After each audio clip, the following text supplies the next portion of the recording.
I'm Dr. Facko from Palos Pediatric Dentistry, and I'm not going to tell you to stop giving your kids candy and all sugar, but I want to talk about some of the things that are probably hiding in everybody's pantry that we're assuming are good and healthy for our kids and good alternatives to sweets and candy, but might surprise you at their ability to cause cavities. We've talked in other videos about the causes of cavities and what to look out for, and the takeaways there were sugar and starchy foods, as well as sticky things. The factors that I like to think of are frequency, duration, retention of sugary and starchy foods.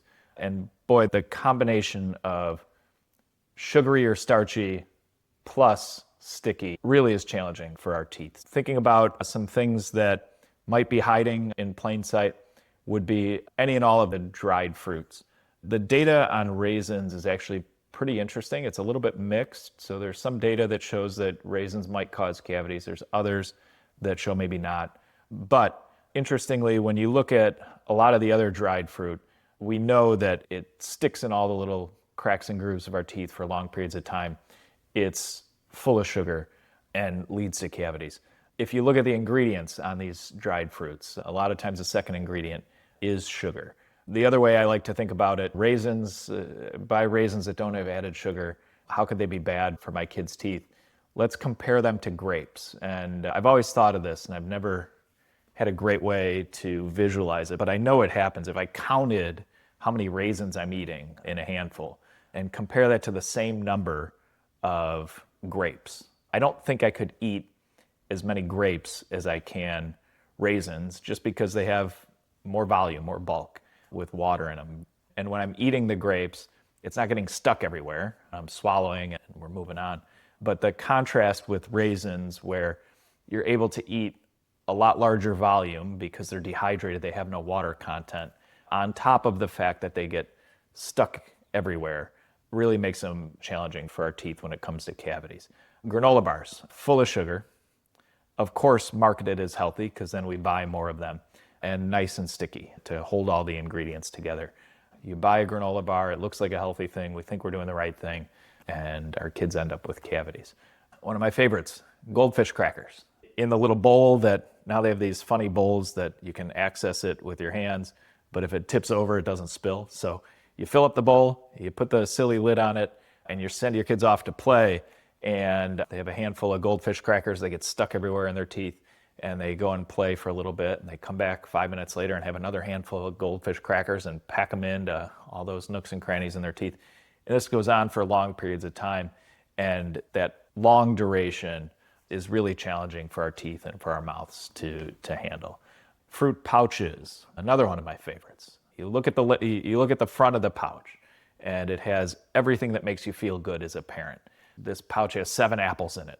And boy, my toddler won't eat 7 apples. And I know apples are good, but he'll eat this pouch and it's the equivalent of 7 apples. And it does harm for a couple of reasons. We feel good about it, so we do it more often. It's packaged in a way that it's a take and go. I've got a box in the car, and whenever my toddler gets fussy in the car, it's easy to just throw it in the back of the car. They can't spill it too much, can't make a mess. And now they're sipping on it and eating it over long periods of time in young kids, and we just get into trouble. Gummy vitamins. I don't remember gummy vitamins when I was a kid. When I was a kid, we had Flintstone vitamins, the little chewable ones. Now everybody's got, there's adult gummy vitamins. So even adults don't want to take a pill, they'd rather chew something gummy. Looking for alternatives to the gummy vitamins. Again, the chewable ones I think are probably a little bit better for our teeth. And peanut butter and crackers. You look at the ingredients in the peanut butter, and it's peanuts and sugar and salt. So the peanuts have sugar, and then the crackers are starchy, and then that sticky, gooey texture, again, just leads to increased retention and time of exposure. And another one that we've covered that is rampant today that has evolved over the years is all the sugary sports drinks. The frustrating part for me is we do it with good intentions. I want Johnny to be the best soccer player he can be.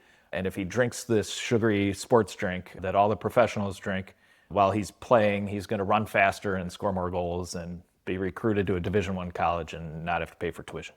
The reality is, in youth sports, we have enough sugar stored in our body to last an entire youth sports practice or game. And the data that's out there shows maybe some improvement at the professional level, but not at the youth level. And at the professional level, they're playing longer games and they're at practice all day long. This is their job. And so their response is different than a kid going to a 1-hour soccer practice. And same thing, they have the squirt bottle and it's on the bench. And after every shift, they come and they have a squirt of their sugary drink. So then not only are they not getting benefit from it, but they're getting all the downsides in terms of teeth and just overall health. I think some of those came as a surprise to me as a parent.